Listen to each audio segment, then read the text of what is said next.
Hola Lolita, ¿qué más? ¿Cómo amanecen? ¿Todo bien? Buenos Bien, días. gracias. Días. ¿Faltan más estudiantes todavía? ¿O este grupo es el más pequeño? Bueno, acá estarían todos, ¿no? Ah, ¿estamos todos, Andrés? Eh, pues aún se siguen uniendo estudiantes. Sí, acá están reunidos los tres grupos. Ya. Ujú. Sin embargo, pues los estudiantes que van a presentar proyecto son solo cuatro grupos y son 10 personas. Van a presentar proyecto. Ok. Bueno, bueno, pues iniciemos y Sí, y van llegando. sí, ahí van llegando en la medida que se van desocupando. Bueno, entonces, buenos días para todos. Gracias por la asistencia a esta actividad. Esta pues ha sido creada desde la escuela desde el año pasado precisamente para darle visibilidad a los proyectos finales de las asignaturas de ingeniería de sistemas y pues de esta manera pues podemos, los demás compañeros pueden ver la calidad de los trabajos que ustedes presentan, ¿sí? También nos da una idea a nosotros pues de las novedades que ustedes traen al área, sobre todo en esta asignatura de análisis numérico, pues que abre mucho camino para las personas que quieren irse por el área del tratamiento de imágenes y de señales y otros tipos de datos que dependen de estos métodos numéricos. Entonces, gracias al profesor Henry y bueno, espero que les tengan unas buenas presentaciones y bueno, que seguimos adelante, seguiremos encontrándonos en las demás asignaturas. Muchas gracias. Gracias, Lolita. Bueno, entonces los estudiantes o los proyectos se los voy a mencionar. El primero es vamos a ordenarlos así, a ver si se puede. ¿Está ahí Adriana? Sí, No señor. sé, aquí está. Adriana, David y Ramiro, que van a presentar Compressive Spectral Video Acquisition System Design Based on Deep Learning. Y el tutor de este proyecto, que también creo que está acá, es Karen León, estudiante de doctorado de Computer Science. El siguiente proyecto es Push Broom Spectral Imaging System Implementation por Ruby Utima y Andrés Valenzuela, y es el tutor, es estudiante de doctorado en electrónica Hans García.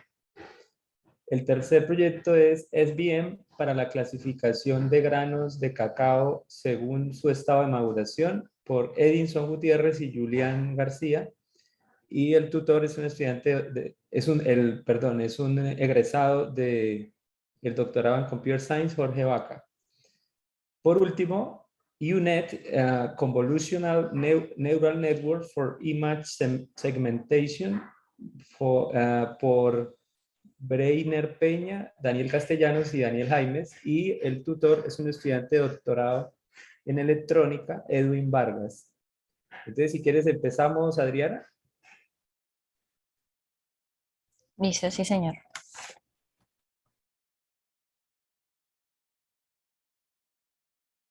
¿Ya se está viendo? Sí. Sí. Vale. Listo, buenos días compañeros. El día de hoy les vamos a presentar el proyecto del diseño de un sistema de adquisición de video espectral compresivo basado en Deep Learning como parte de la asignatura de análisis numérico. Nuestro equipo está conformado por Adriana Villamizar, Romario Valdrón, quienes habla David Vázquez y bajo la tutoría de Caret León. Siguiente, por favor. Listo, entonces los videos espectrales tienen distintas aplicaciones. En campos como la medicina, se usan para la detección de tumores y su extirpación por medio de microcirugías, como podemos ver en la imagen de la izquierda. También se usan en la conducción autónoma con la detección de personas, obstáculos y otros vehículos. Y adicional a esto, tiene aplicación en campos como el militar y la vigilancia. Listo. El proyecto está basado en el estudio de la adquisición de videos espectrales, los cuales tienen cuatro dimensiones: dos dimensiones espaciales, X y Y, una dimensión espectral donde se almacenan las longitudes de ondas de cada banda, y una dimensión temporal. Listo, entonces, estas imágenes son aquellas que reproducen la figura de un objeto en función de las longitudes de onda que refleje el objeto.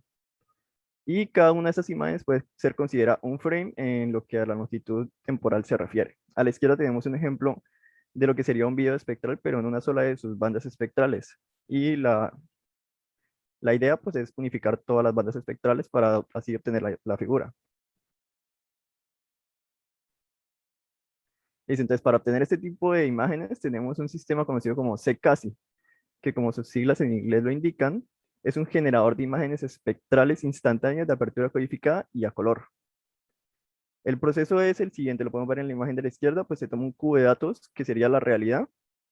Este cubo de datos pasa por un lente y seguidamente por una apertura codificada temporal colorida, que lo que hace es darle un color a las bandas a las longitudes de onda, y seguidamente por un elemento dispersivo, el cual sería un prisma que discretiza la, la, las señales, ¿sí? que están llegando. Y por último, pues llegan a un plano focal donde se unifican y quedan en una sola dimensión. Y a la derecha podemos ver un ejemplo de lo mismo, pero pues un poco más gráfico y aplicado en distintos frames de un video. Entonces el objetivo principal de nuestro proyecto es, a partir de un video espectral obtenido mediante el sistema CCASI nombrado, buscar obtener la reconstrucción que tenga la mayor definición y el menor ruido posibles. Listo, lo dejo con mi compañero.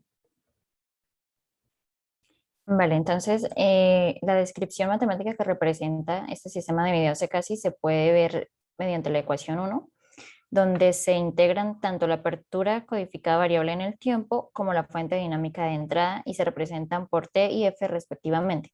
Ambas se encuentran discretizadas. Los índices I y J corresponden a las coordenadas espaciales, K es el componente espectral y D es el componente temporal. Todo esto pasa por el elemento dispersivo, lo cual en la ecuación puede verse como el subíndice J menos K. Y el resultado que se obtiene es G, que es la medida en cada posición y J en un tiempo D determinado. Entonces, para realizar todo este proceso, se trabajó con una red de extremo a extremo que está compuesta, bueno, aparte de sus capas de entrada y de salida, está compuesta por una capa que contiene el sistema de video CCASI y CCASI transpuesto, donde se ingresa el video original que tiene 8 frames, 128 por 128 píxeles y 16 bandas espectrales. En el sistema CCASI es comprimido en su dimensión espectral pasando de 16 a 1. Entonces, para recuperar las dimensiones originales se pasa por el sistema CCASI transpuesto y este video que resulta de ahí se pasa a la segunda capa de la red, que es la UNet convolucional. En esta se reconstruye el video disminuyendo el ruido en la imagen de cada frame del video. Siguiente, por favor. Listo, entonces esta unidad convolucional está compuesta por una parte de contracción que se encuentra a la izquierda y luego una parte de expansión que se encuentra a la derecha. En la parte de la contracción se tienen convoluciones 2D que consisten en la aplicación de un kernel o un filtro que se desliza por cada ubicación de la matriz de entrada. En este caso se está trabajando con los bordes, entonces pues las dimensiones no cambian. Luego se realiza un max pooling, que también es aplicar un filtro, pero en este caso sí se reducen las dimensiones a la mitad. Luego, en la parte de expansión se realiza el proceso inverso, en este caso con convoluciones transpuestas, y lo que está representado por la flechita gris es la concatenación de las imágenes que se obtuvieron en la contracción. Listo, entonces toda esta red inicialmente es entrenada para luego pasar los videos a evaluar. En nuestro caso, el entrenamiento se realizó con 526 videos y se evaluaron 10 videos. Para saber la calidad de los resultados de la reconstrucción de los videos, se utilizaron las métricas PSNR y SSIM. Las dos permiten comparar imágenes. En el caso de PSNR se hace píxel a píxel y en el caso de SSIM se hace tomando la información estructural de la imagen, lo cual incluye contraste y luminancia. Y los rangos de valores de estas medidas son de 0 a infinitos decibeles y de 0 a 1 respectivamente. Además, para cada caso de prueba se variaron los parámetros de la red como son el número de épocas, el tamaño del lote y la tasa de aprendizaje. Ahora mi compañero Romario les va a presentar los resultados. Vale, entonces, teniendo en cuenta lo que mencionaba mi compañera previamente, se usaron 526 videos para el entrenamiento, videos espectrales, 10 videos espectrales para el testing, y se pueden ver aquí en su representación RGB cada uno de ellos en su primer frame. Las dimensiones que se utilizaron fueron 8 frames, 128 por 128 píxeles y 16 bandas espectrales. Entonces, aquí en la primera tabla tenemos los entrenamientos que se hicieron para 100 épocas. Como podemos ver, el mejor resultado se obtiene cuando el batch size o tamaño de lote es 1, la tasa de aprendizaje es 0.001 y se obtiene en promedio los valores de PSNR de 26.084 decibeles y de SSIM de 0.776.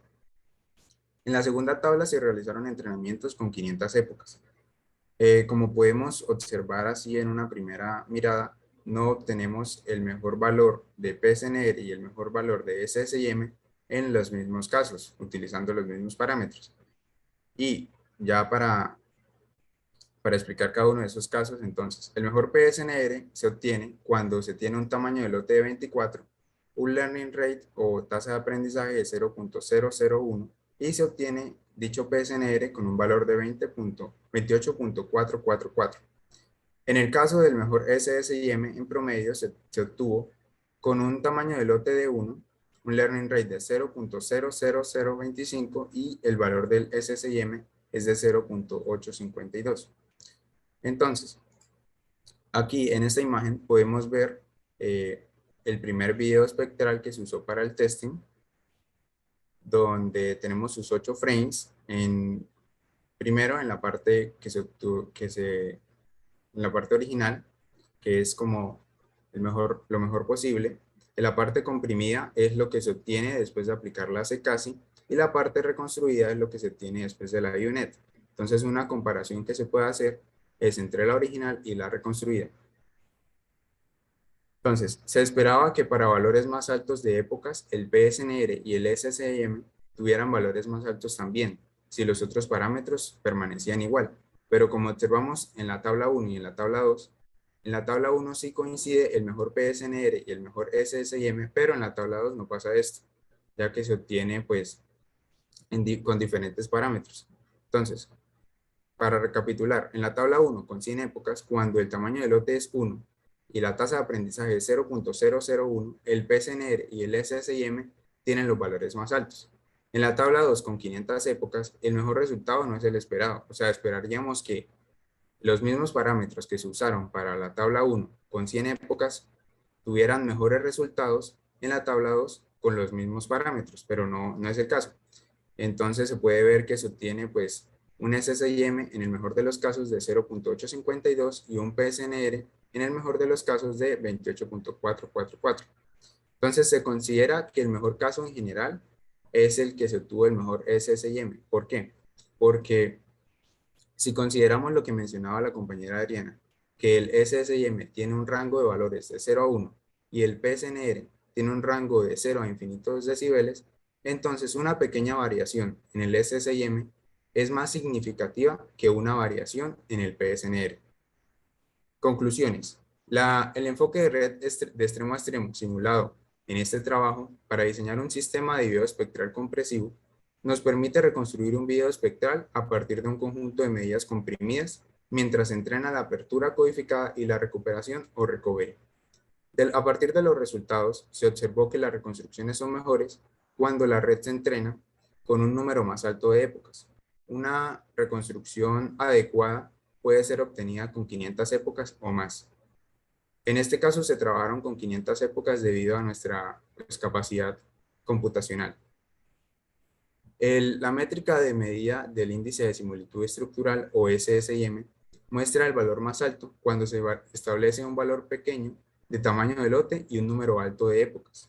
Específicamente, el SSIM de 0.852 que se obtuvo como el mejor valor es obtenido cuando el batch size o tamaño de lote es 1 y el número de épocas es 500. Muchas gracias. ¿Alguna pregunta?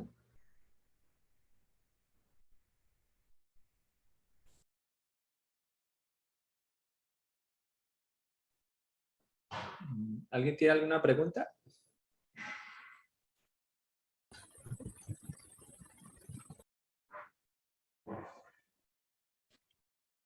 Hola, buenos días.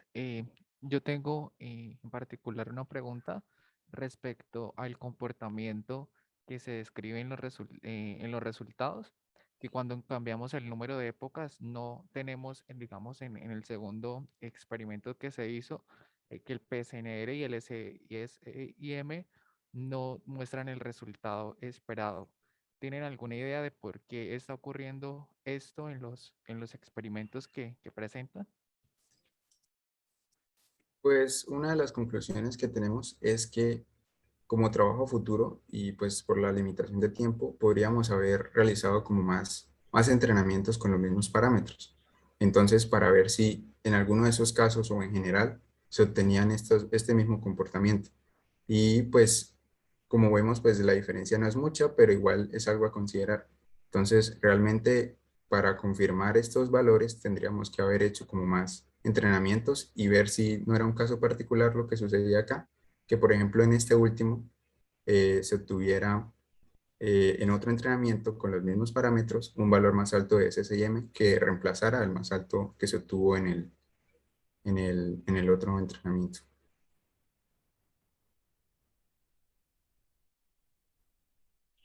Muchas gracias. ¿Vale? ¿Cuál es la definición del batch size?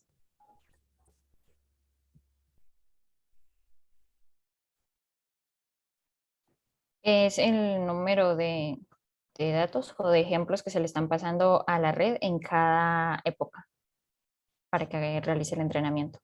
Y que realice el learning. ¿Y por qué crees que ese 24, o sea, intuitivamente, por qué creen que, digamos, ese 24 es algo un poquito mejor? ¿Tienen alguna intuición? Porque pues la red tiene más ejemplos para tomar la información y entonces va a aprender mejor. Ya, ¿cuántas bandas tienen? 16 bandas espectrales. Bueno, si observas 24 y 16 no están muy lejos, ¿no? Es También. decir, puede haber una relación entre el rango de los datos, del batch, y la dimensionalidad de la data, para que de pronto lo considere. O sea, de pronto 16 es un número que les puede servir, ¿no? ¿Alguna otra pregunta?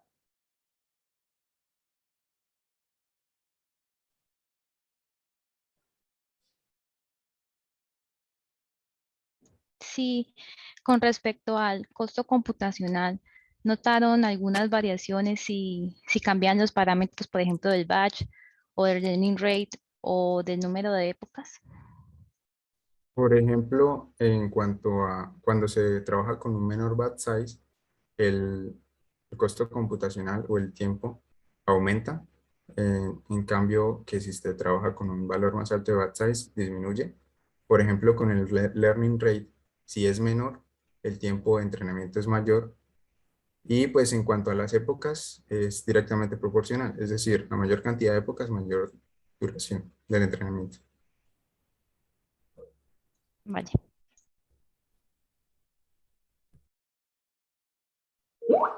Bueno, ¿alguna otra pregunta o pasamos al siguiente? Sí, profe, yo tengo una última pregunta. La cantidad de épocas, las 500 épocas, o sea, ¿fueron porque decidieron esa cantidad de épocas o porque escogieron 500 precisamente? Pues inicialmente íbamos a trabajar con 1000, que nos parecía como un número bueno para comparar qué pasaba de 100 a 1000. Y, y pues debido a que estábamos utilizando Google Colaboratory y que después de cierta cantidad de tiempo se cancelaba o se reiniciaba el entorno, Sí. entonces al utilizar 500 como que quedábamos al límite y por eso escogimos los 500. Ah, vale. Y respecto pues a la cantidad de, o sea, ¿vieron alguna relación entre, pues claramente cuando se aumenta el tamaño del batch, la cantidad de iteraciones del modelo es más, disminuye? Entonces, como que alguna intuición de por qué, pues cuando la cantidad de iteraciones disminuye, obtiene como un mejor performance, cuando las épocas son 500, pero el batch es grande, es de 24.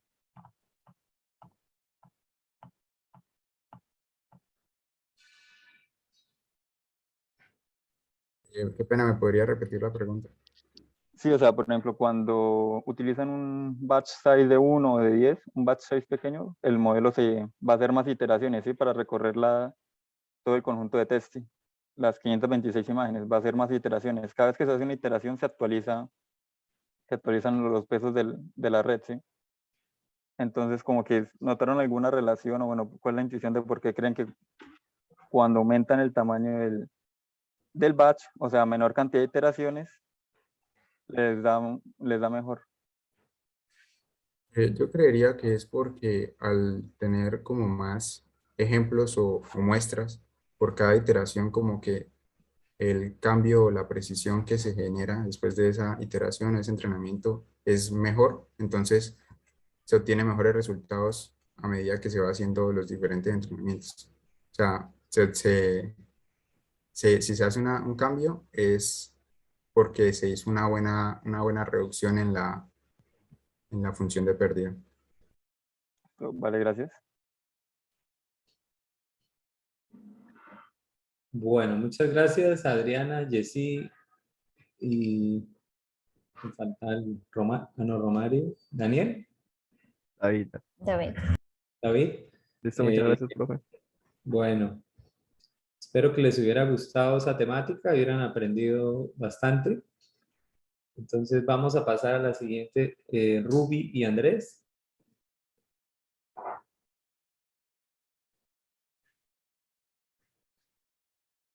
Sí, señor, ya vamos.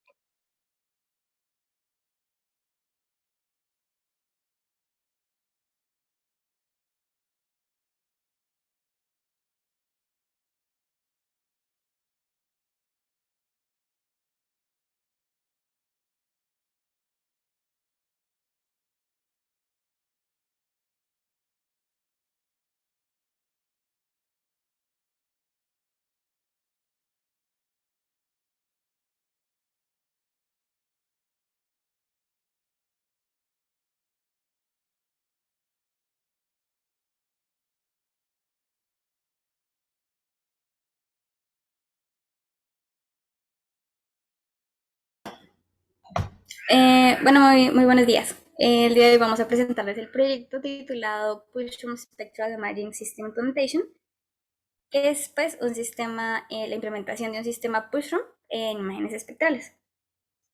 Entonces,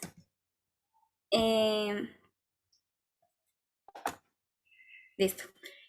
Vamos a empezar con una pequeña como explicación de bien qué pues es una imagen espectral. Nosotros conocemos que pues generalmente las imágenes digitales y todo lo que percibimos como tal están en un formato llamado RGB, que como pueden notar aquí son simplemente como tres bandas sobrepuestas con los colores primarios que pues percibe el ojo humano.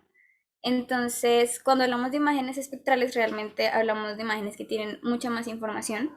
Como pueden ver, tienen muchas más bandas que una simple imagen RGB. Lo cual hace que pues podamos adquirir muchísima más información de ellas, como qué tipo de materiales están viendo en la imagen y ese tipo de cosas. Entonces son como imágenes más completas, por así decirlo. Entonces, también tenemos que existen pues varios sistemas, varios tipos de sistemas con los que podemos hacer esta adquisición de imágenes espectrales.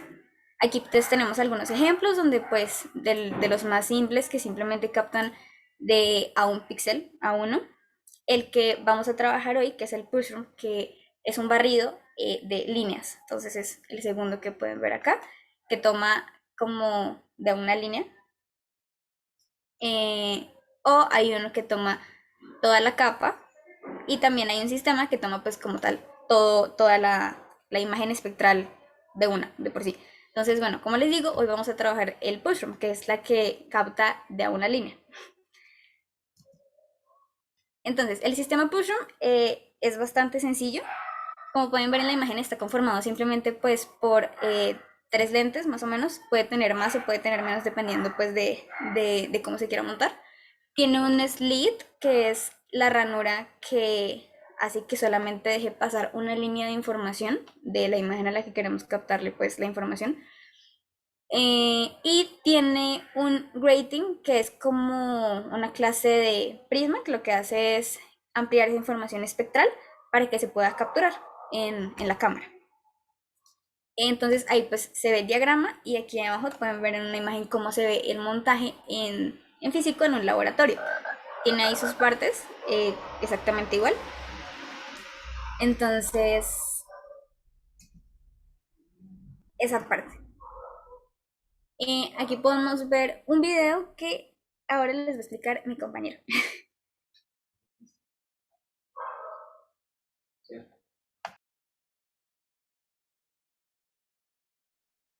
Bueno, ahora vamos a una simulación en una imagen implementada que se llama pues, Feathers o plumas, la cual cabe destacar que tiene pues las imágenes espectrales tienen 3 dimensiones a diferencia de las imágenes planas como las conocemos, que son X, Y, o sea, altura y anchura, y aparte la profundidad de cada una de las bandas. ¿Me está respondiendo? Mm, un momentico, por favor.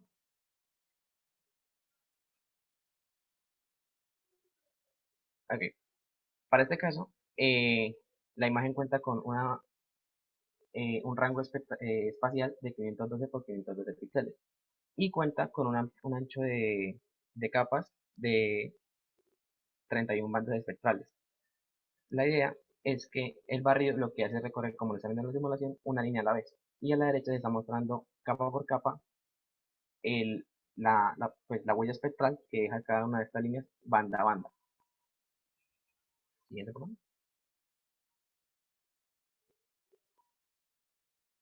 Listo, ahora pasemos al modelo matemático. Ahí, como pueden ver, está lo que les mencioné, que la imagen se define como una función de 3 dimensiones, la cual son x, y lambda. Lambda, como les dije, es las bandas espectrales que contiene la imagen, lo que hace que sea un cubo espectral. Entonces, en la primera ecuación tenemos que el sistema se modela mediante una integral triple. La integral triple que se aplica a la imagen espectral. La segunda ecuación, el f conjugado o f línea, se refiere a la línea que se está captando vez a vez, ¿sí? El paso que se está haciendo banda por banda, perdón, línea por línea, dentro de la imagen, la cual se define como la imagen en general, producto punto con una función que es t. El t es el slit que vimos al principio, que es la ranura que permite pasar nada más una imagen, una línea de información a la vez. Por definición, esta línea es 1 cuando j es igual a 1, es decir, cuando estamos aplicando todo sobre una misma línea y no sobre otra línea. De lo contrario, cuando está en otras líneas, la función se ve como 0 y no se captura nada. En la tercera ecuación, que es la de g y j, esta se define como la ecuación de lo que captura la cámara. Es decir, que la cámara, el sensor de la cámara está capturando una sumatoria desde f sub i con l-k, donde l-k es el paso a paso de las bandas que está capturando, ¿sí? L, como lo vimos, es el total de bandas, y k sería las bandas que está recorriendo uno a uno, paso a paso. Siguiente, por favor. Listo. Aparte de esto, ya vimos el sistema de adquisición de imágenes espectrales mediante el sistema Fulcrum.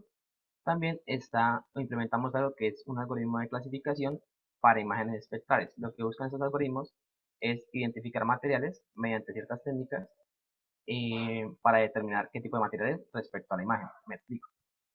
Dentro de lo que vimos que hay diferentes tipos de adquisición de imágenes.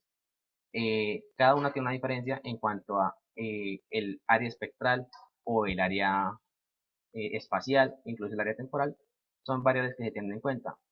Sin embargo, este algoritmo funciona con firmas espectrales. Las firmas espectrales es aplicar este sistema que vimos, no el de barrido, sino el de avanzar capa por capa mediante un solo píxel, no una banda, no una línea, sino un píxel. Eso es lo que podemos ver en la imagen de la izquierda, la cual muestra una firma, lo que se conoce como firma espectral, que es cómo se comportan las bandas en un píxel específico de la imagen. En ese caso tenemos cuatro bandas perdón, 4 píxeles para 4 tipos diferentes de materiales. La idea del SAM es tener un píxel de referencia en el cual sabemos qué tipo de material es, que es en el caso de la imagen es el text sample, o sea, el punto azul.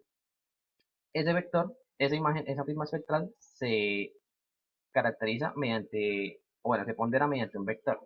Luego se procede a coger otros puntos, otros píxeles para comparar su firma espectral respecto a la firma espectral de ejemplo. Estos dos ángulos, estos dos vectores se comparan mediante un ángulo, el ángulo que los diferencia, y dependiendo de ese ángulo es lo que define como el umbral de qué tan parecido es la firma espectral que está dando un píxel respecto a otro. Si la firma espectral es muy parecida, el vector va a ser muy parecido y el ángulo va a ser muy similar. Eso quiere decir que el material que estamos captando es o muy similar o es igual al material que queremos obtener. Siguiente, por favor. Listo. Aquí vemos un ejemplo en una imagen que es Indian Pines. Podemos ver que las zonas, bueno, en la izquierda, en la imagen de la izquierda, las zonas verde oscuras, por decirlo así, tienen una gran variedad de cobertura dentro de la imagen. En la derecha se puede ver la aplicación del algoritmo de clasificación, donde determina qué zonas están recubiertas por dicho material, que son todas las zonas amarillas. Las zonas azules son las que no concuerdan o no tienen similitud con el material que queremos identificar. En este caso el material era cultivos de soya y se encuentran en toda la imagen ahí plasmada. Siguiente, por favor. Ok, cabe destacar también que en esta imagen contiene un poco menos de resolución espacial en comparación a la de las plumas, ya que solo contiene 145 píxeles por 145, sin embargo, contiene una cantidad de rango espectral de 200 bandas. Es por eso que en este caso la simulación, digamos que las líneas de las bandas se ven mucho más delgadas porque es mucha información más, es una cantidad de información mucho mayor comprimida en una imagen mucho más pequeña. Sin embargo, la otra es una imagen mucho más grande con una información espectral mucho más pequeña. Ok, otro poco. Listo. Puede que hasta el momento no haya entendido qué significa la parte de la derecha en cuanto a los colores. Vale. ¿Por qué solo se ven azules, amarillos, rojos? Listo. Esto se entiende como esto, lo que estamos recorriendo son bandas espectrales que normalmente para el ojo visual, el ojo humano, no es perceptible. Lo que hacemos es convertir cosas como el infrarrojo, el ultravioleta, todas esas bandas que no podemos percibir, esas frecuencias que no podemos percibir, las identificamos mediante un sistema de colores. En este caso, el sistema de colores lo que nos indica es entre más azul oscuro o entre más rojo es una banda, es una tendencia a una banda o una radiación.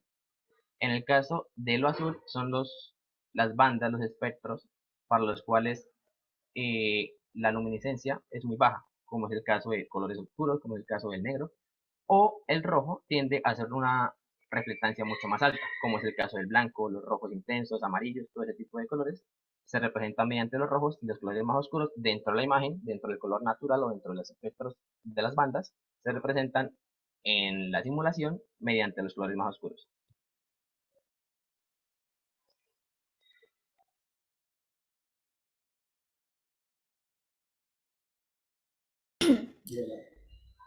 Bueno, podemos llegar a la parte de las conclusiones donde podemos decir que realmente entendimos y comprendimos el funcionamiento de este sistema de adquisición de imágenes espectrales, lo que es el Pushroom, y que también pudimos implementar muy satisfactoriamente como la simulación de este sistema. Nos enfocamos mucho en entender la simulación porque precisamente por problemas de disponibilidad no pudimos realizar la toma de datos en el laboratorio. Sí pudimos ir a conocer el montaje físico. Favorablemente, nuestro doctor nos llevó y nos explicó muy bien cómo funcionaba todo, pero no pudimos tomar los datos, entonces por eso decidimos centrarnos mucho en el tema de la simulación y en el tema del algoritmo de clasificación, el SAM. Entonces nos centramos mucho en eso y pues obtuvimos resultados satisfactorios respecto a la implementación. Y eso sería todo. Ok, perdón, como última cosita para añadir, cabe destacar que si no pudimos asistir precisamente porque este tipo de sistema es tan delicado y tan preciso que lo estaban usando para un proyecto de grado en el cual tenían que pues montar el sistema, dejarlo perfecto y según nuestro tutor y según el laboratorio el montaje de un sistema de estos puede tardar entre unas 4 o 5 horas si se hace de manera rápida. Sin embargo, lo que demora no es el montaje de sus piezas, sino la calibración del sistema, es decir, que el sistema esté haciendo su funcionamiento correctamente. Y la calibración, según nuestro tutor, puede durar entre 1 y 3 semanas para poder lograr que el sistema funcione a la perfección.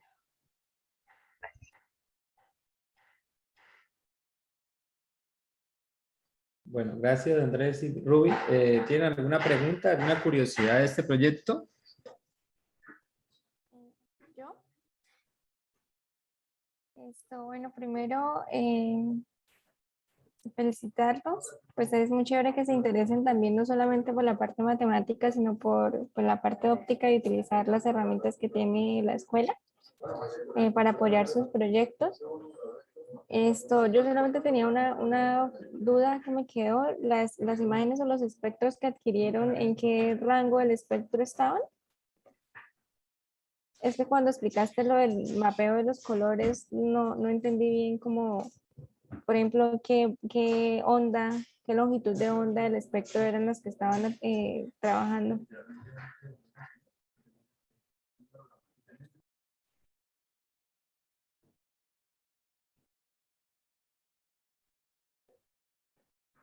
Está silenciada, Ruby.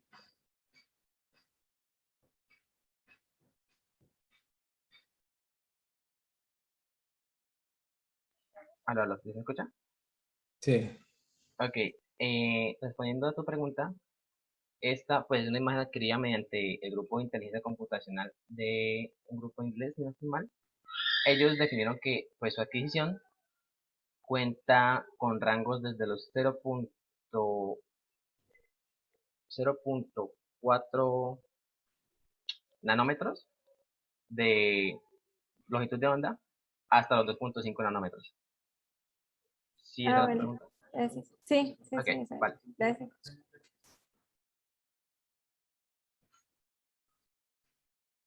Creo que son micrómetros, ¿cierto? Sí, señor. Deben Sí, ser pues de Sí, profe, 400 sí, sí. a Empieza a la 2500. menos. No. Sí, sí, qué Nanómetros. pena.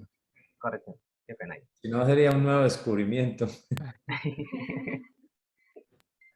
Yo tengo una Esto, pregunta.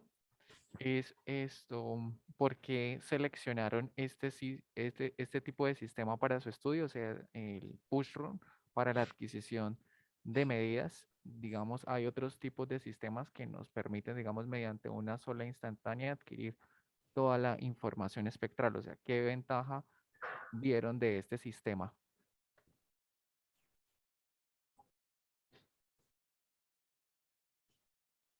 Vale, dos razones. Primera, porque pues fue la propuesta que nos dieron para el proyecto.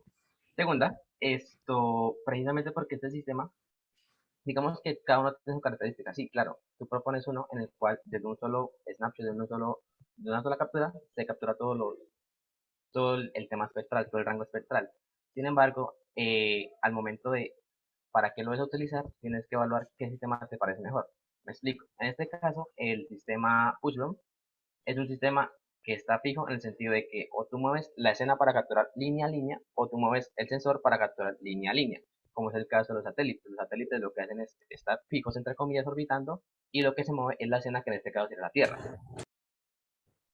Sin embargo, por ejemplo, otros lo que necesitan es que la escena esté totalmente quieta, como es el caso de la sola captura o de las capturas matriciales, que fue el tercer caso que vimos, en el cual tú no mueves la escena, pero estás capturando todo estáticamente. Entonces necesitas una precisión no, de la escena, tanto la escena como el sensor, para que las capturas no se corrompan los datos, no se pierda información.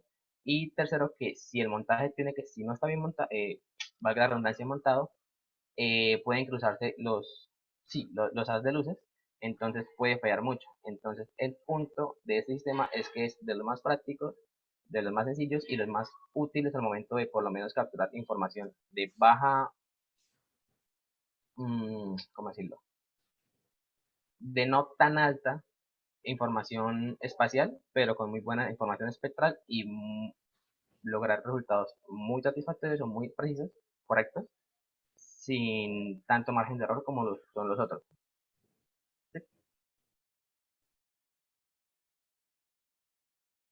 Bueno, ¿tienen alguna otra pregunta para Ruby o Andrés?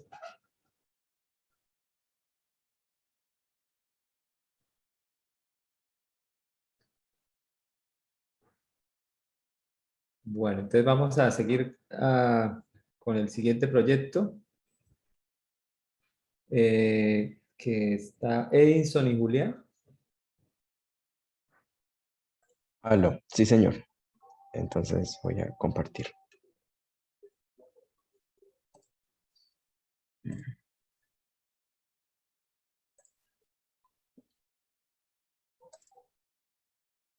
¿Sí se logra ver la pantalla? Sí. Bueno, muy buenos días. Soy Edinson Gutiérrez y junto con mi compañero Julián García les vamos a hablar sobre este proyecto titulado SVM para la clasificación de granos de cacao según su estado de maduración.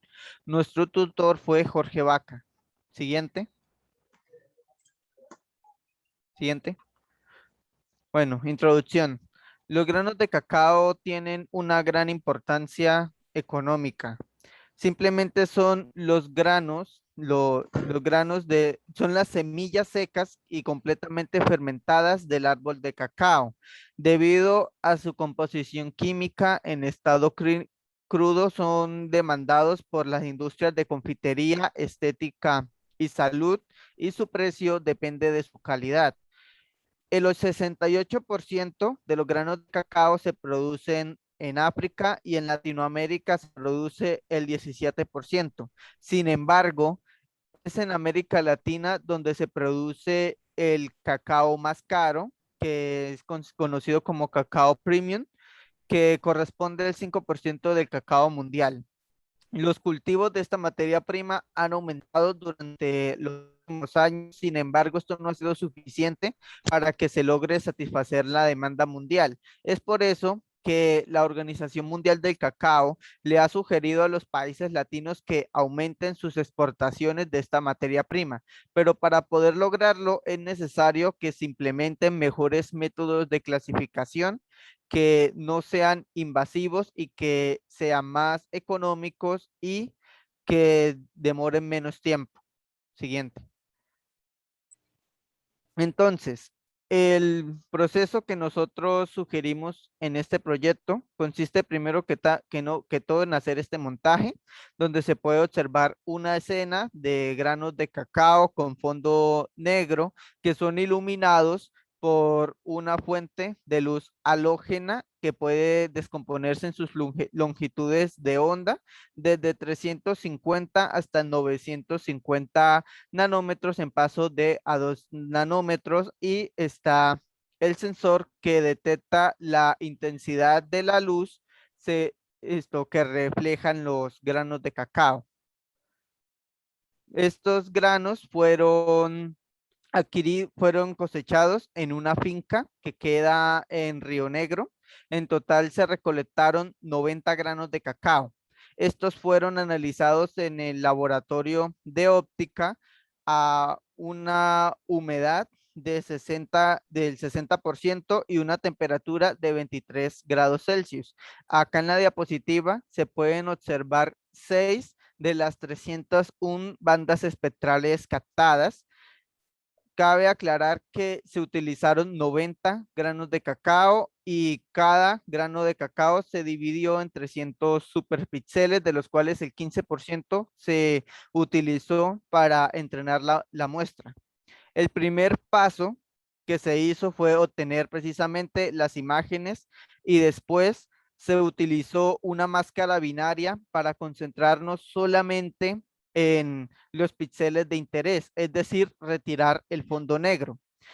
Una vez obteniendo los píxeles de interés, se utilizó un algoritmo conocido como LSI para poder dividir la imagen en superpíxeles, ya que diferentes estudios han demostrado que el hecho de dividir la imagen en superpíxeles hace que se mejore la capacidad computacional y también hace que el algoritmo sea más preciso. Y por último, se utilizó un algoritmo conocido como SVM para realizar la clasificación de cada superpíxel. Siguiente. Muchas gracias, Edison. Bueno, ahora vamos a ahondar un poco en lo que sería cada uno de los procesos que acaba de escribir mi compañero. Como se puede ver en pantalla, esta es la imagen de un mismo grano de cacao para diferentes longitudes de onda. Vemos cómo la luminosidad del grano de cacao cambia. Esto es porque debido a las propiedades químicas del material, estos reflejan mejor unas ondas que otras.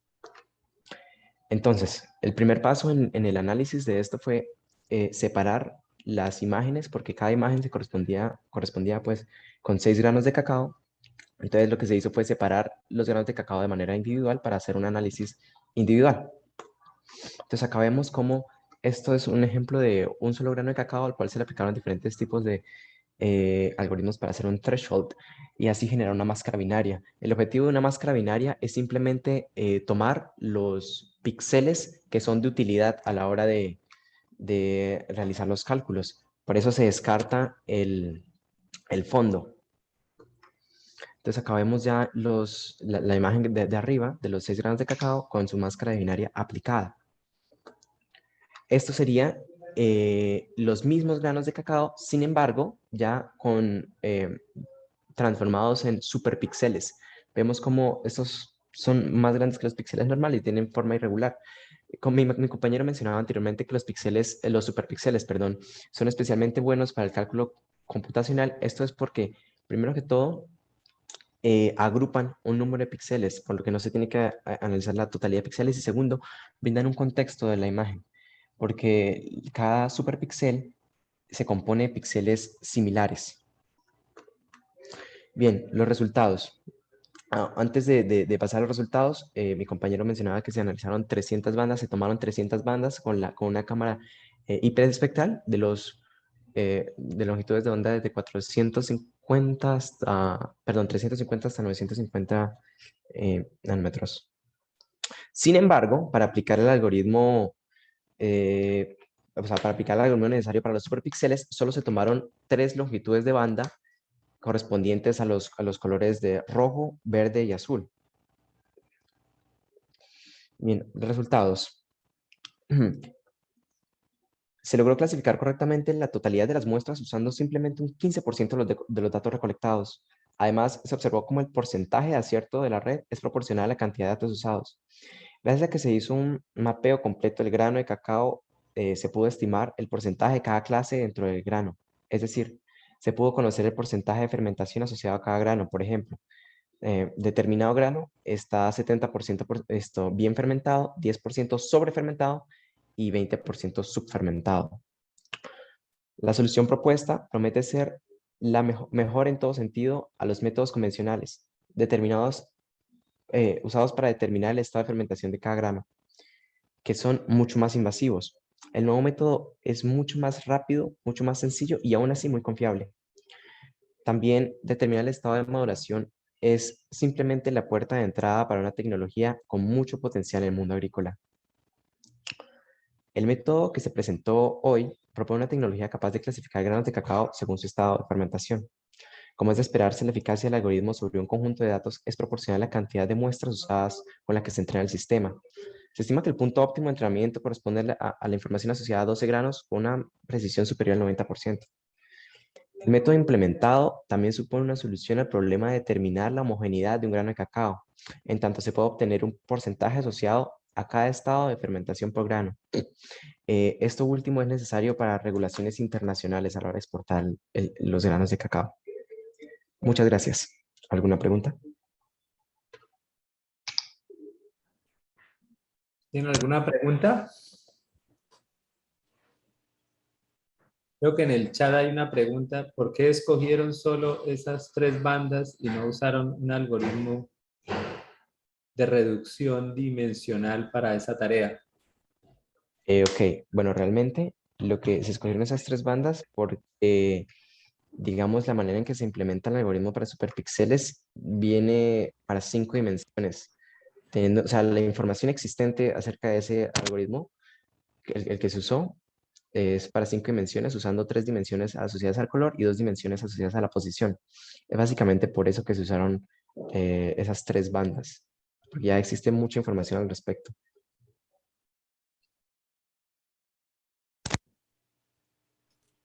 ¿Alguna otra pregunta? Sí, buenas, ¿me escuchan? Sí, señor.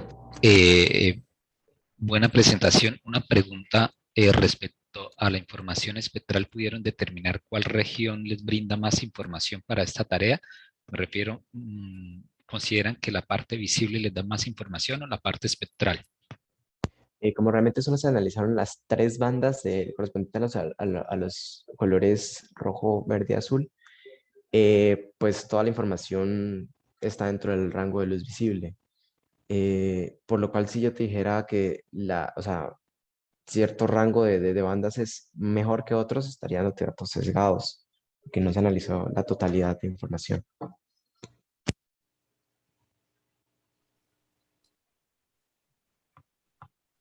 Gracias.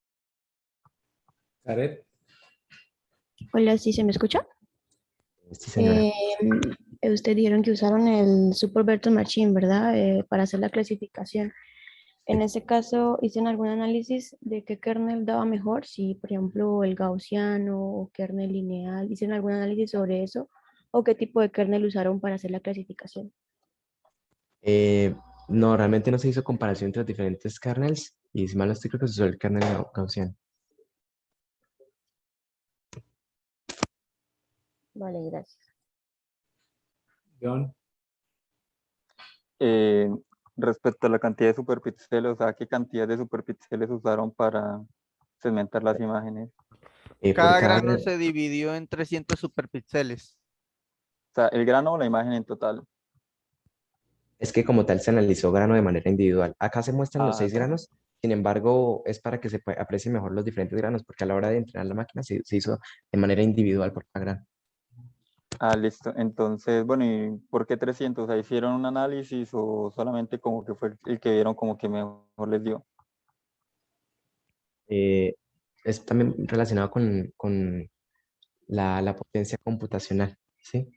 Pero no se hizo, digamos, de nuevo una comparación exhaustiva entre diferentes rangos de superpíxeles. Vale, gracias.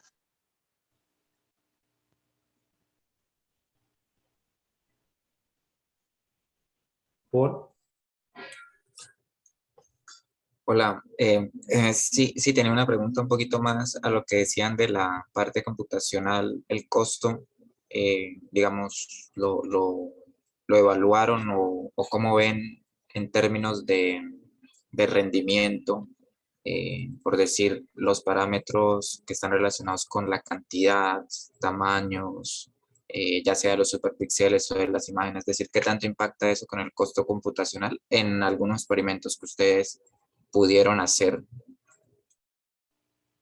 Ok, bueno, digamos que lo que se realizó en este proyecto fue básicamente como basarnos en un paper que ya estaba hecho por el tutor, ¿sí? Entonces simplemente usamos la configuración que se nos daba.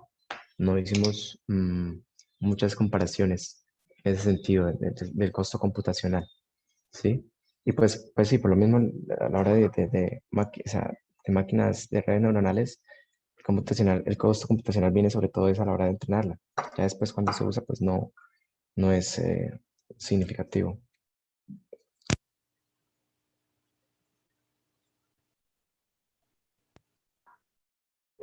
Tenía una duda con respecto a si evaluaron la clasificación sin superpíxeles y con superpíxeles, no sé si No, lo mencionaron. no porque, o sea, no se hizo así debido a que eso o sea, saldría muy costoso computacionalmente hablando. Debido a que no solo usar la cantidad total de píxeles, pues es lento, sino que también, como se decía antes, un píxel brinda poca información respecto a la imagen, ya que un superpíxel, al agrupar píxeles similares, permite brindar como un pequeño contexto de lo que se está observando. Pero es más que todo por eficiencia.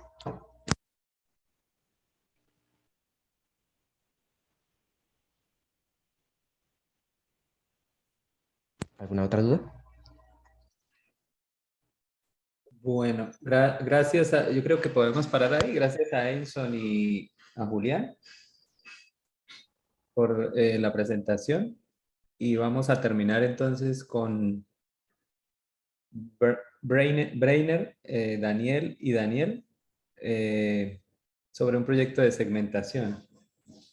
Vale, ya. Un momento, por favor.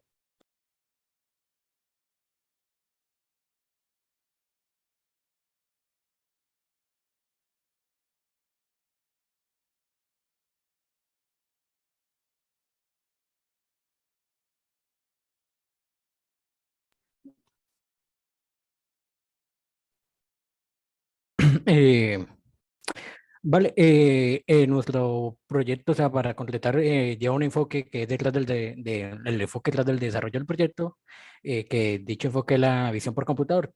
Entonces, esto es que es la forma de los computadores para tener una comprensión de alto nivel a partir de imágenes o videos. Que entonces, desde la perspectiva de la ingeniería, se busca es automatizar tareas que el sistema visual humano puede hacer. Entonces, para esta visión, se hablará sobre una tarea que es conocida como segmentación semántica, que es para arquitectura particular que se conoce como UNIT, que utiliza un modelo de red totalmente convolucional para la tarea. Entonces, con esto se presenta el proyecto UNIT, una red neuronal convolucional para la segmentación de imágenes, guiado por el tutor Edwin Vargas.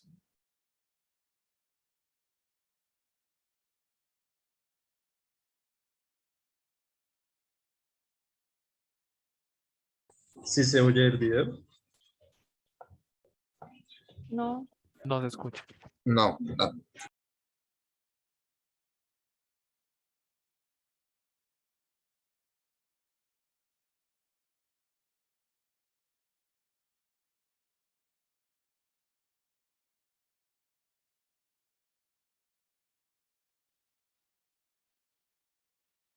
La estructura de segmentación. Listo, ya suele. La estructura de segmentación de imágenes con una red neuronal convolucional conocida como INE. Primero se debe familiarizar con el concepto de segmentación de imágenes, el cual trata de una unión de niveles diferentes al momento de una máquina obtener comprensión de la imagen. Estos son la clasificación de imágenes, donde se espera que se genere una etiqueta del objeto principal de la imagen. Después viene la clasificación con localización, que es sobre el objeto etiquetado, y su localización en esta Está acelerado que el indica audio, posición, como la en este caso velocidad. un recuadro rojo. Y posteriormente la detección de objetos que estén del proceso anterior o los procesos.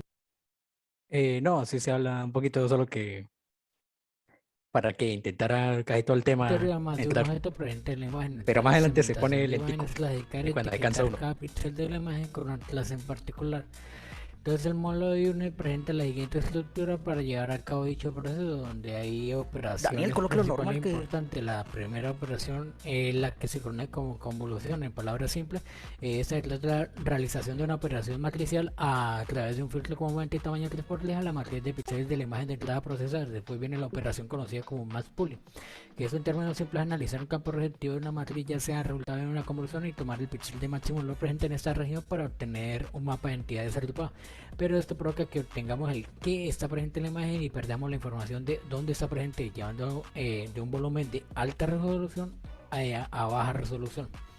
Entonces no hace necesidad de mostrar la imagen, que llevar el volumen de baja resolución a alta resolución, donde entra en acción la operación que se conoce como convolución transpuesta. Esta operación simplemente trata de la misma conectividad que la convolución, pero en la dirección contraria. Con solo tomar la transposición de la matriz de filtro podemos revertir el proceso de convolución. Vale, pues visto esto, o sea, vamos a entrar directamente en el módulo de implementación. Aquí tenemos el diagrama con todas las partes que tenemos que implementar. Vale, como se ve, tenemos estas flechas azules que corresponderían a convoluciones deportivas con activación de reloj. Luego tenemos estas flechas rojas que nos indican más pole, que 2x2, que es simplemente reducir la mitad las dimensiones de este mapa de características. Y aquí, como se ve, pues volvemos a meter convoluciones deportivas. Vale, además, como vemos, estamos duplicando el número de filtros. Esto lo vamos a repetir en el encoder tantas veces como queramos, pero en nuestro caso sería 4 veces, pero podemos hacerla todas las veces que queramos. Y luego en la parte del decoder, pues ya tenemos estas flechas verdes que indican las convoluciones respuestas. Además, en este decoder, para cada una de las etapas vamos a tener que traernos la salida de la etapa correspondiente al decoder. Y si nos fijamos aquí en la parte del decoder, lo que estamos haciendo es reducir en cada etapa la mitad del número de filtros,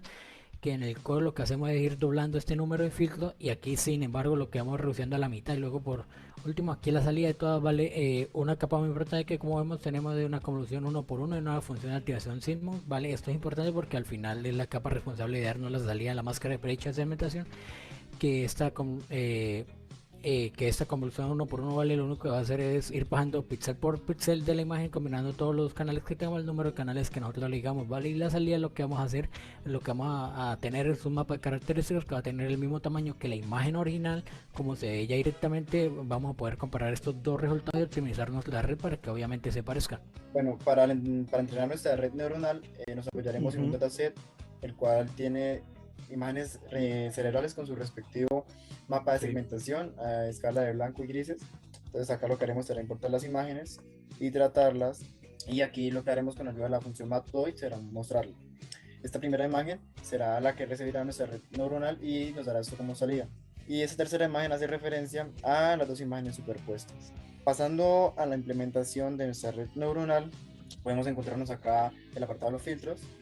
Esto hará referencia al encoder, el cual se realiza gracias a una función de convolución de 3×3, la cual se define acá, donde recibe como parámetros los filtros de entrada y de salida, y acá podemos observar su unidad de activación. El método de convolución o decoder se realiza de una manera similar, pero ahora tiene dos funciones. Entonces, acá en esta primera función, lo que podemos ver es el apartado de convolución, y en esa segunda... Daniel, ¿lo puede pasar un momentico, me da el favor? En la última capa realizaremos una convolución más, pero teniendo en cuenta que el número de filtros será igual a el número de canales que tengamos. En este apartado acá podemos ver ya directamente la implementación de las 4 capas del encoder, y Daniel, donde se concatenan la primera con la última de la convolución, pausa. y así sucesivamente. Pausa, lo hagan, por favor. Vale, mejor para esto nosotros tenemos acá el repositorio, entonces para mostrar mejor con la implementación con diversas imágenes, porque ahí solo se trabaja lo que es una sola imagen, y aquí entonces lo vamos a mostrar en dos ejemplos, que es trabajando con una sola y trabajando con todo el dataset que nos ofrecen. Entonces, Daniel, por favor.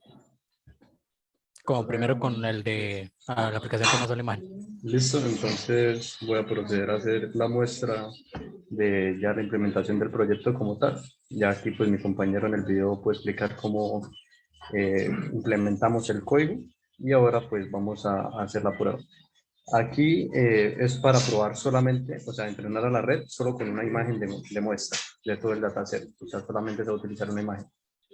Entonces lo que hacemos, aquí pues ya podemos ver qué se entrenó y cómo en cada época la función de pérdida de la red neuronal va disminuyendo hacia cero. Pues aquí solamente se hicieron 20 épocas, ¿sí? Pero pues para confirmar que la red está aprendiendo de forma correcta y está haciendo el trabajo como debe, utilizamos también la métrica de intersection over union. Lo que va a hacer es esto, tomar la imagen que se quiere, o sea, la que está en el dataset, lo que se quiere obtener con lo que arroja la red, tomar la intersección entre estas, los píxeles que pues sean iguales, e dividirlos entre la unión de ambas.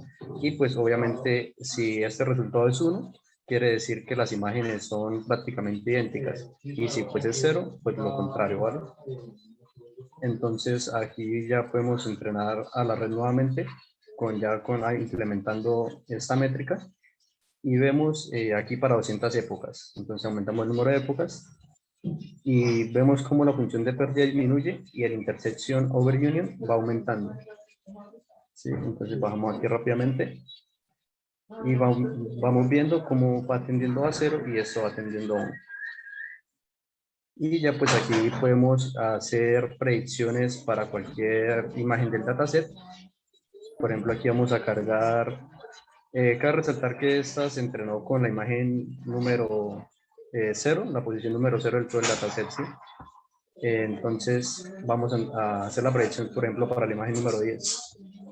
Cargamos la imagen número 10, vemos que es esta, acá está la resonancia, acá está lo que se quiere obtener. Y pues acá ya vamos a ver si la predicción se aproxima al resultado esperado. Entonces acá está otra vez la imagen del escáner cerebral, lo que está en el dataset, la máscara que quiero obtener y la predicción. ¿Por qué sale así en esta forma, no sale tan exacta? Porque pues precisamente solamente se utilizó una imagen para entrenar toda la red neuronal. Entonces el resultado de la predicción no va a ser tan preciso.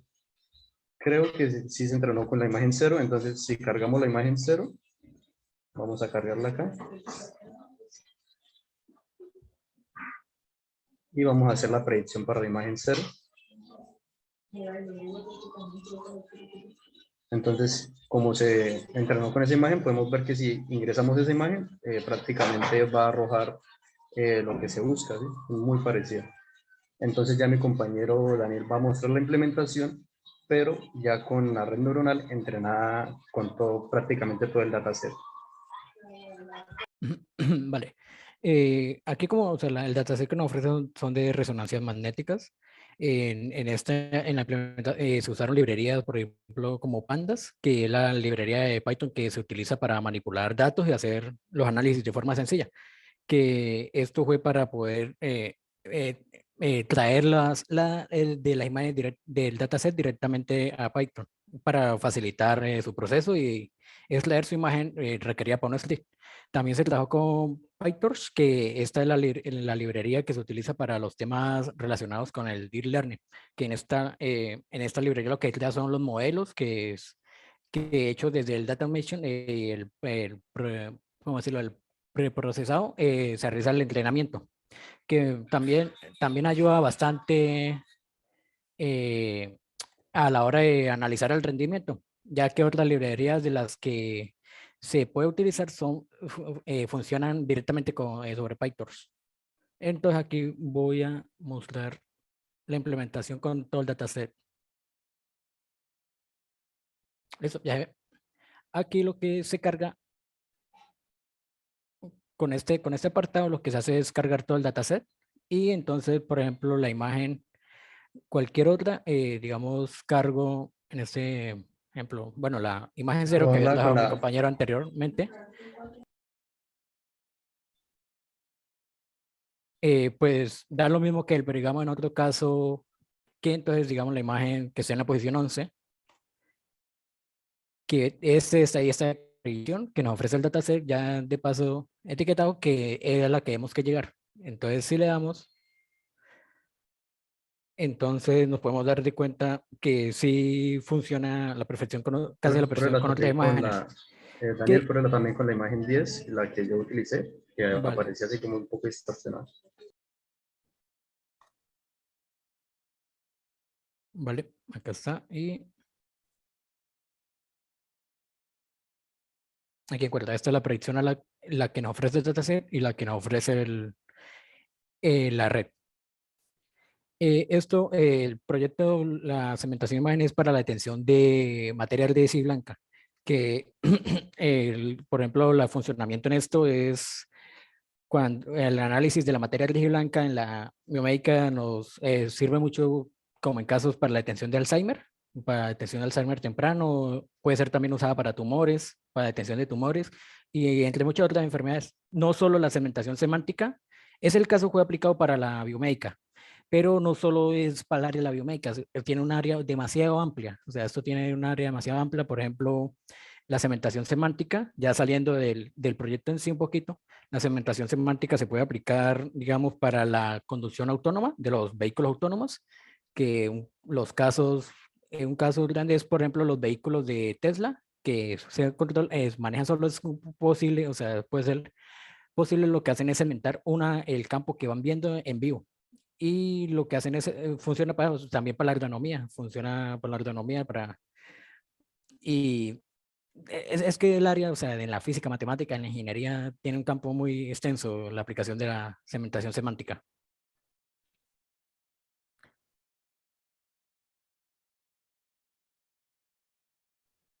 Y ya con eso, pues sería el proyecto de la UNED, de la implementación de UNED de la red convolucional para la segmentación semántica de imágenes, para segmentación de imágenes.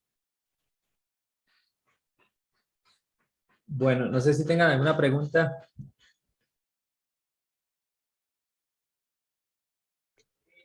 Si tienen de pronto alguna propuesta o algo para mejorar la red, sobre todo cuando nos mostraron un ejemplo de una imagen con la que no fue entrenada, donde se veían algunos parches. Propuesta, ¿cómo así? Para que Precisamente poder- al entrenarla con una imagen, solamente al pasarle cualquier otra imagen de un resultado más preciso. Sí, de forma general, alguna propuesta o algo para mejorarla. Sí, es que ese juego, o sea, por ejemplo, existe las dos formas que puede entrenarla con una sola imagen. Entonces, la red va a estar entrenada solo para que coincida con ese tipo de imagen. Entonces, ese fue el error que hemos dado cuando el compañero, por ejemplo, se entrenó para la imagen cero. Y él mostró el error que provoca si uno metía a intentar predecir para una imagen de la posición 11 o posición 10. Entonces, donde entra que entrenan todo el dataset que cuenta como con 4.231 imágenes, 4.200 el dataset completo. Pero sigue provocando errores que es donde entra, por ejemplo, lo de costo computacional, que es donde trabajan ya con otras redes. O sea, por ejemplo, existe la red ResNet, que esta ya usted no necesita como entrenarla, ya está entrenada por ejemplo, un dataset ya de entrenamiento que usted no necesita llamarlo. O sea, aquí nos toca entrenarlo y eso provoca un costo, ¿sí? Que la máquina trabaja. A cambio, el ResNet ya viene entrenado. Entonces es más fácil porque ya carga un banco demasiado amplio de imágenes, para nuestro caso, de resonancia magnética, y entonces provoca un costo computacional demasiado bajo, que creo que la ResNet es la de más bajo comparado a UNet y otras, por eso mismo, que nos facilita el acceso a un banco ya entrenado. Vale. ¿Otra pregunta?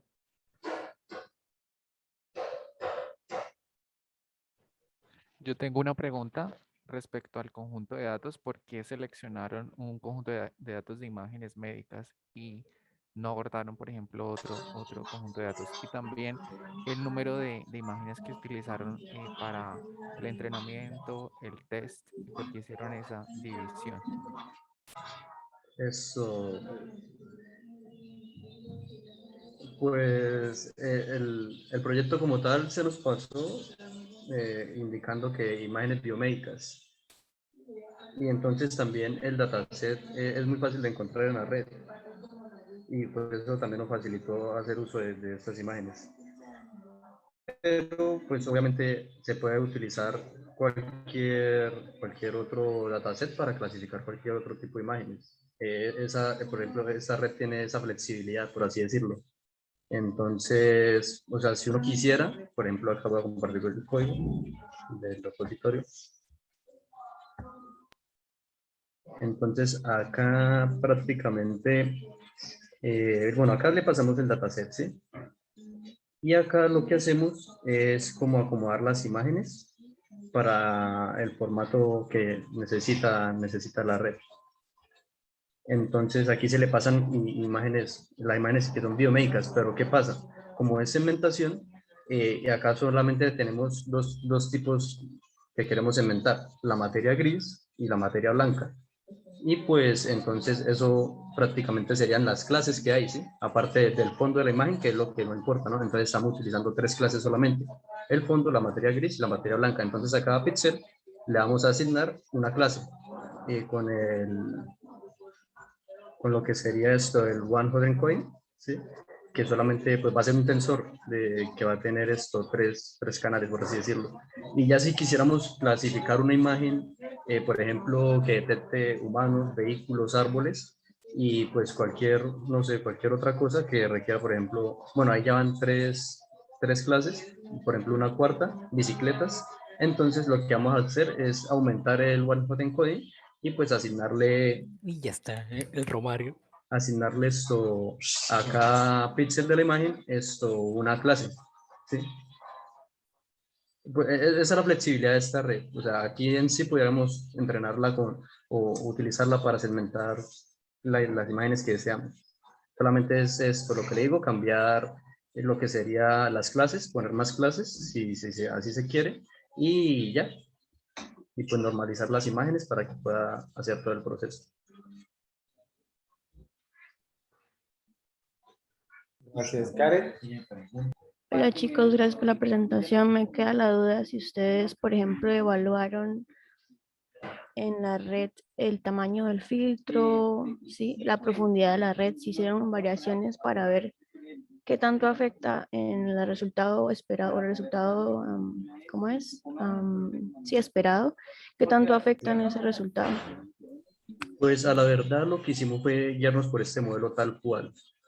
No hicimos ninguna otra variación, no le aplicamos ninguna otra convolución ni otro más pooling. Es que sí provoca, por ejemplo, ya estamos viendo el más pooling, que la operación más pooling que la hacen 2x2 es porque, por ejemplo, en ese caso, el más pooling lo que hace es reducir y analiza una región 2x2 de lo que ingresa y lo que hace es tomar el píxel de mayor valor. Si se hace 2x2 es porque si se hace más amplio habrá características que pierden. Esto es para conservar características, o sea, ir reduciendo a la mitad la imagen, pero conservando las mejores características posibles. Entonces, si se hace más amplio, va a haber características que se van a perder demasiado. Entonces, lo que hacen uno por uno, pues una más pooling de uno por uno, pues no tiene sentido porque sería un píxel por píxel, sería tener el mismo resultado. Entonces, la única posible que le puede seguir es el 2x2, por eso se hace el 2x2, ya que 3x3 habrá algún píxel que sea una característica muy importante que se puede perder. Y al ser la convolución traspuesta, no se podrá volver a, ¿cómo decirlo?, a obtener nuevamente cuando se amplía la imagen esa característica que perdimos con la 3x3. Pero pues también sería interesante como poder evaluar eso, qué pasaría si le aplicaríamos más convoluciones. Sí, sí. Eso sería como algo que se puede tomar en cuenta para un trabajo futuro, ¿sí? No solamente guiarnos por este modelo. Pues ya vemos que funciona bien, o sea, así funciona bien, pero pues obviamente sería bueno también lo que nos comentó, de poderlo, o sea, ver qué variaciones tiene, si no nos guiamos solamente por esto, sino le pudiéramos añadir tal vez más convoluciones, un filtro tal vez más grande, más pequeño, ¿sí? Sería bueno como trabajos a futuro también. Romario. Pues yo tenía una pregunta un poco relacionada con lo que mencionaba Karen. ¿Qué pues, mediciones de los resultados utilizaron? Por ejemplo, la métrica de PSNR o SSIM. No, la métrica Intersection Over Union, acá está, no sé, aquí ya la había explicado, y también la función de pérdida de Binary Cross Entropy. Sí, acá pues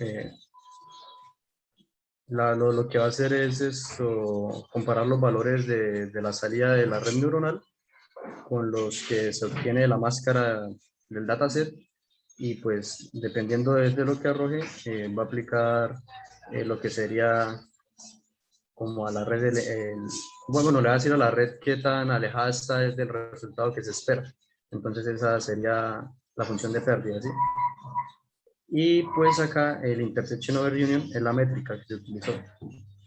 Pues ya lo había explicado al inicio, que era dividir el área que se obtiene de interceptar la imagen que se obtuvo de la red con la que se obtiene el dataset y dividirlo entre la unión de estas. Entonces, ¿qué pasa si esta división da 0? Entonces quiere decir que prácticamente no coincide ningún píxel de lo que se obtuvo de la red con lo que está en el dataset. Si se obtiene 1, prácticamente es idéntica a la imagen. O sea, es una predicción muy buena. Entonces, de acuerdo a esta métrica, entonces nos vamos guiando. Por eso aquí mostré esto, que hacerlo para 200 épocas, vemos como en cada iteración, la red, acá en esta parte, prácticamente la red se está optimizando, ¿sí? Con las funciones que nos permite tener la librería de PyTorch. Entonces, eso es muy bueno, pues prácticamente nos ayuda a que la red aprenda. Y pues aquí vamos viendo cómo en cada época va aumentando el intersection over union y disminuyendo la pérdida. Entonces eso fue como lo que nos ayudó a determinar que sí está funcionando de forma correcta.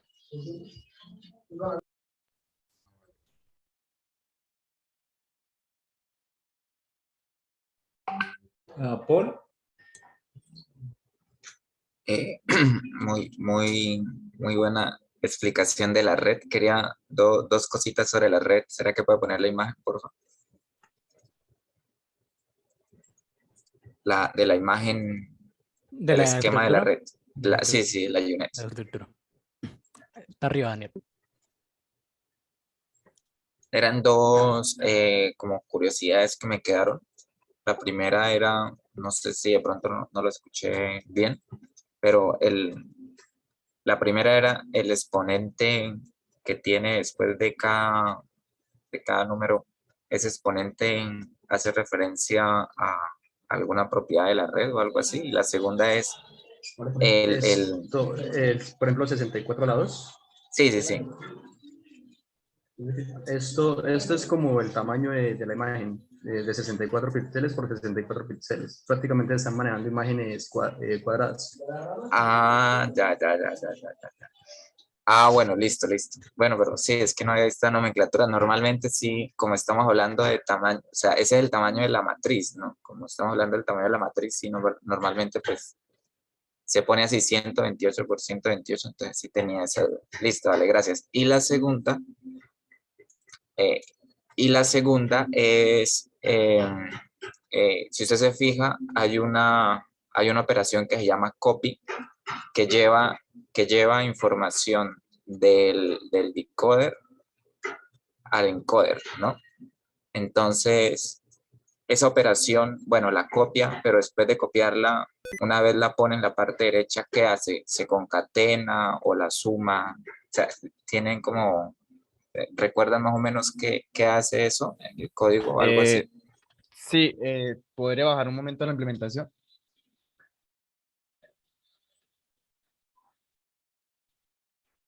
Bueno, en la parte de convolución, un poquito más arriba. Un poquito más arriba.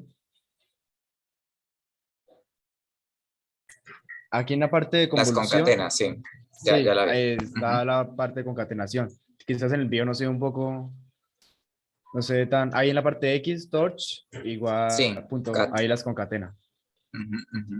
Y Sí, luego es se le que... aplican los dos siguientes filtros de convolución. Sí, exacto. Ah, listo, gracias. Sí, es que normalmente he encontrado varias veces que dice copy, pero en realidad la operación no es copy, la operación debería ser concatenar porque también se podría sumar al filtro, bueno, etcétera, pero copy es como que usted la lleva ya, pero una vez la lleva puede hacer cualquier cosa, sumarla, concatenarla, restarla, alguna cosa así. Listo, no, pero era de comentario nada más, para que nos quede presente. Muchas gracias. Vale, listo. ¿Alguna otra duda? Bueno, muchas gracias por las preguntas. No sé si tengan algún último comentario.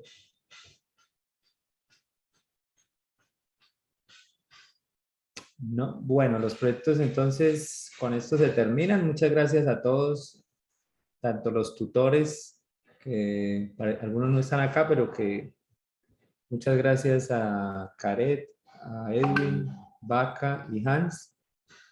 Yo sé que eso les quita bastante tiempo, pero...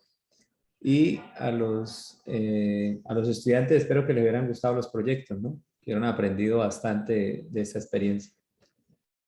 Bueno, entonces muchas gracias a todos y nos vemos en una próxima oportunidad. Listo, muchas gracias. No, Hasta gracias, luego. felicitaciones. Hasta luego. que estén muy Muchas bien. gracias, hasta luego. Hasta luego. Muchas gracias, hasta luego.